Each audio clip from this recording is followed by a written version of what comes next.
Good morning, good afternoon, good evening, saan mang dako ng mundo kayo naroon. Naway samahan ninyo akong basahin ng Book of John chapter 2. We are now in the book of chapter 2. Thanks be to God be all the glory and praise. Thank you also for reading the Bible with me. Please subscribe, like, share, and comment po. And may the spirit of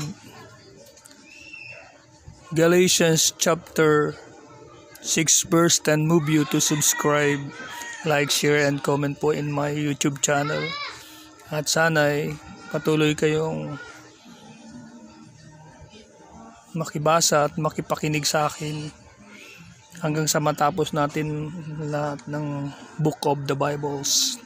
Thank you so much. Thanks be to God. But before reading the book of John chapter 2, we'll read first the book of Romans.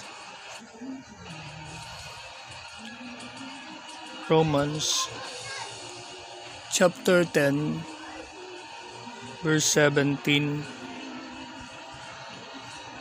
So then faith cometh by hearing, and hearing by the word of God. Kaya nga, ang pananampalataya ay nanggagaling sa pakikinig, at ang pakikinig ay sa pamamagitan ng salita ni Kristo. And in John 3:19,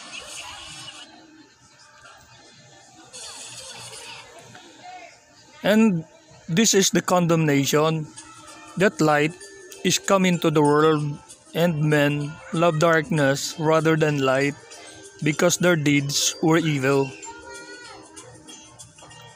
At ito ang kahatulan, na naparito ang ilaw sa sanglibutan, at inibig pa ng mga tao ang kadiliman kaysa ilaw, sapagkat masasama ang kanilang mga gawa.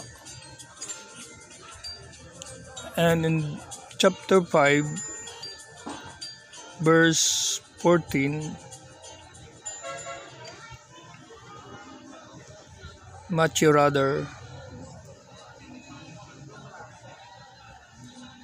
chapter 5 verse 14.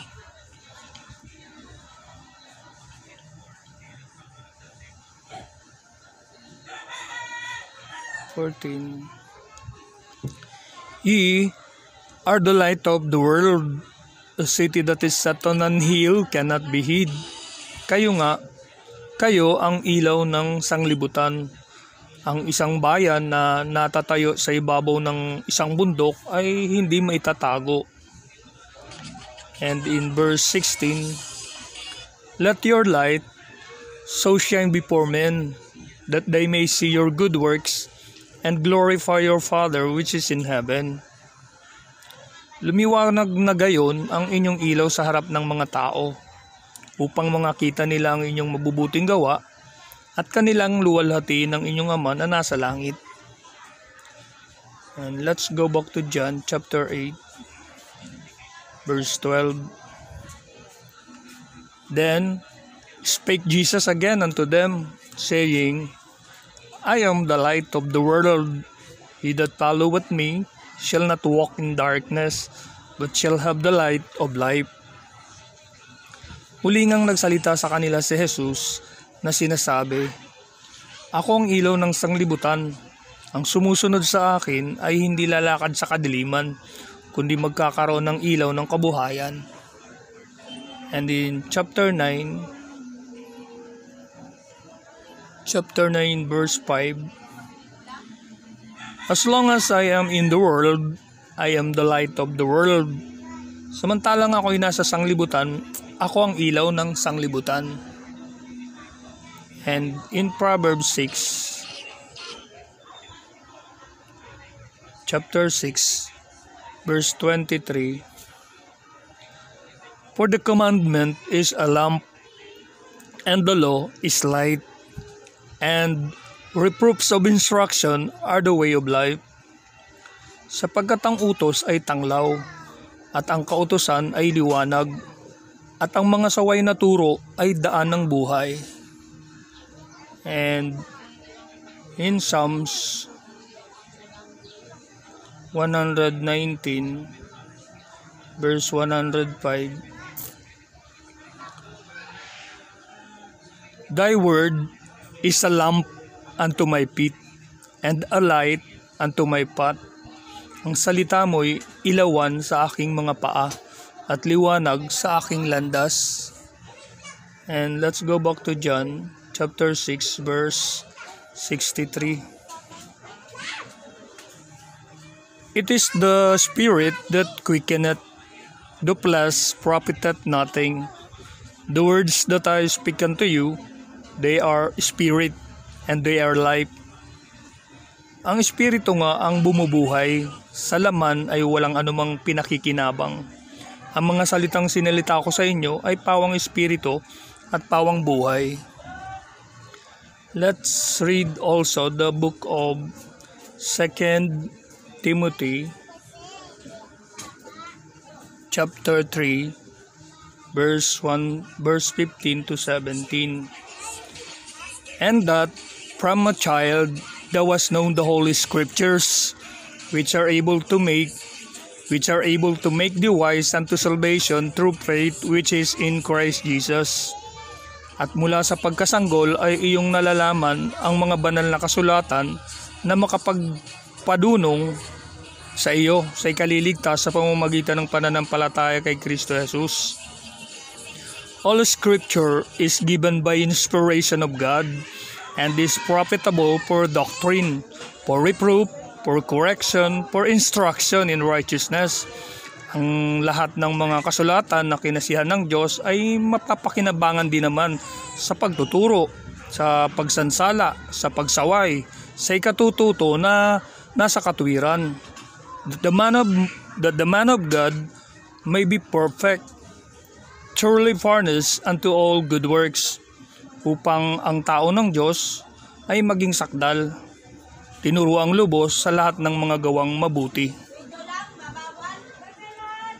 Now let's read the book of John chapter 2 verse 1 to 25. Thanks be to God be all the glory and praise. Thank you also for reading the Bible with me.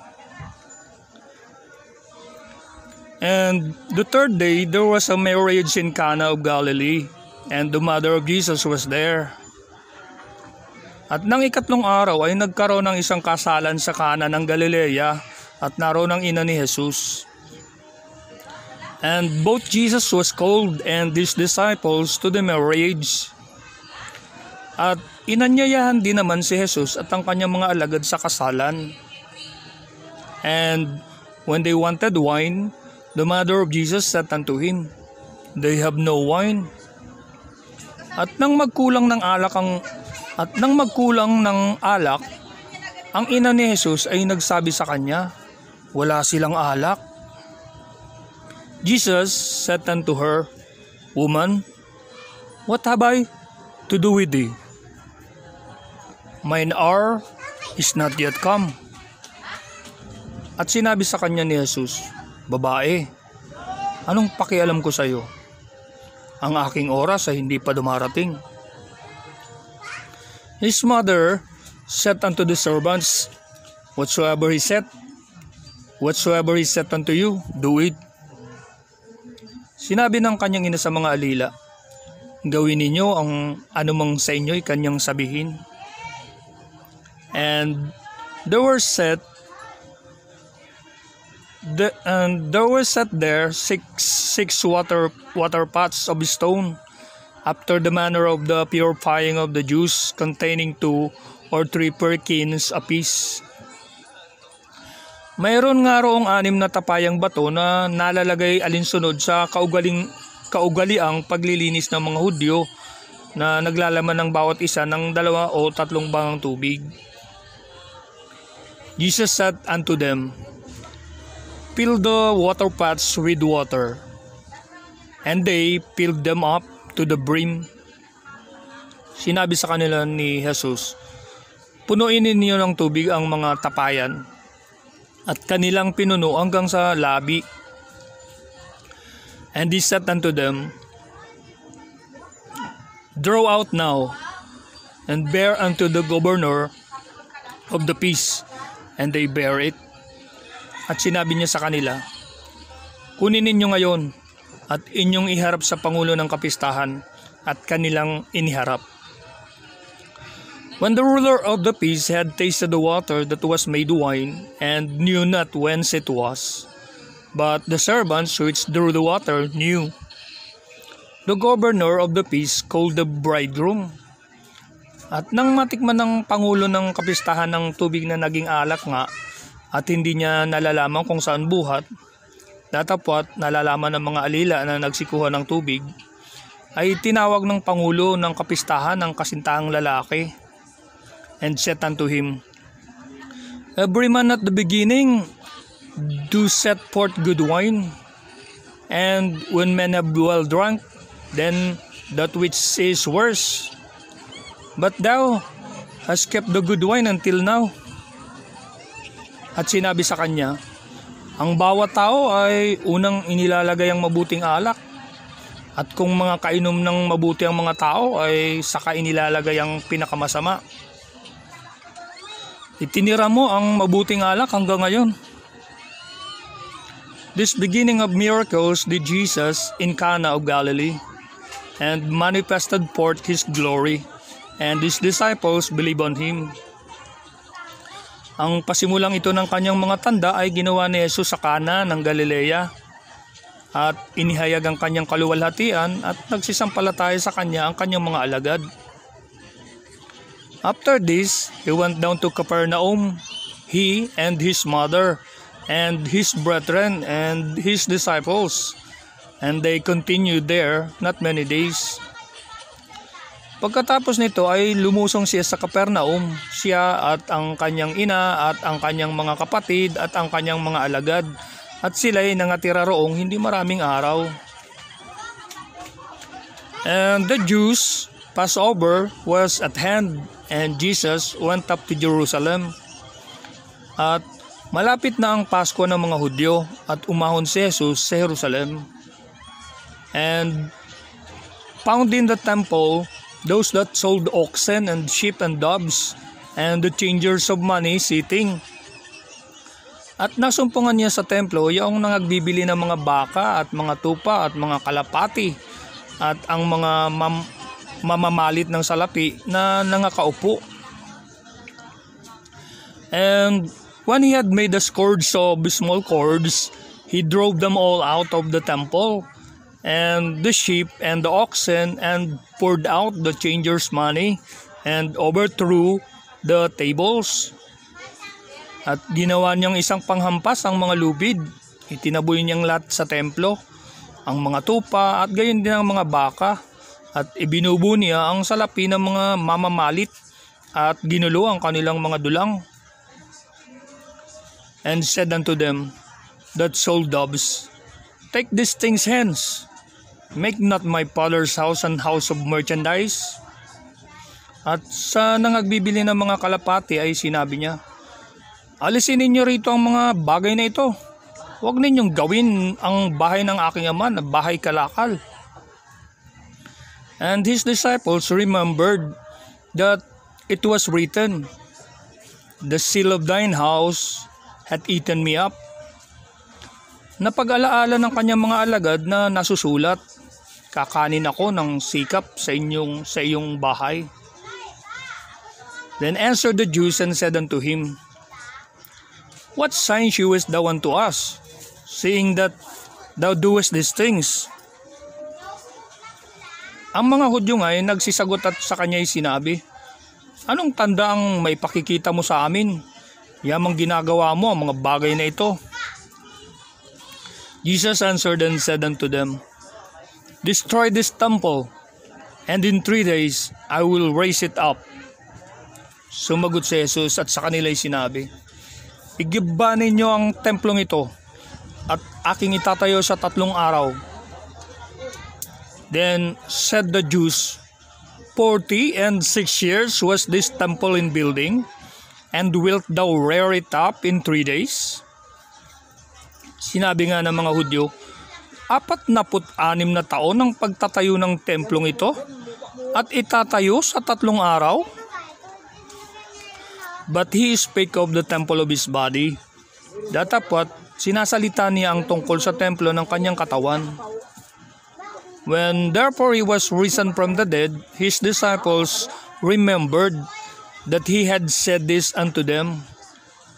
And they believed the scripture and the word which Jesus had said. Nang magbangon na maguli nga siya sa mga patay, ay naalaala ng kanyang mga alagad na sinalita niya ito. At nagsisampalataya sila sa kasulatan at sa salitang sinabi ni Jesus. Now, when he was in Jerusalem at the Passover, in the feast day, many believed in his name when they saw the miracles which he did. Nang siya ngay nasa Jerusalem ng Pasko sa loob ng panahon ng kapistahan, ay marami ang mga nagsisampalataya sa kanyang pangalan pagkakita ng kanyang mga tandang ginawa. But Jesus did not commit himself unto them, because he knew all men. Datapot, si Jesus sa kanyang sarili ay hindi rin nagkatiwala sa kanila sapagkat nakikilala niya ang lahat ng mga tao. And needed not that any should testify of man, for he knew what was in man. Sapagkat hindi niya kinakailangan na ang sino man ay magpatotoo tungkol sa tao, sapagkat nalalaman nga niya ang isinasaloob ng tao. Thanks be to God be all the glory and praise. Thank you also for reading the Bible with me. Please subscribe, like, share, and comment po, and may God bless you more, and good day po.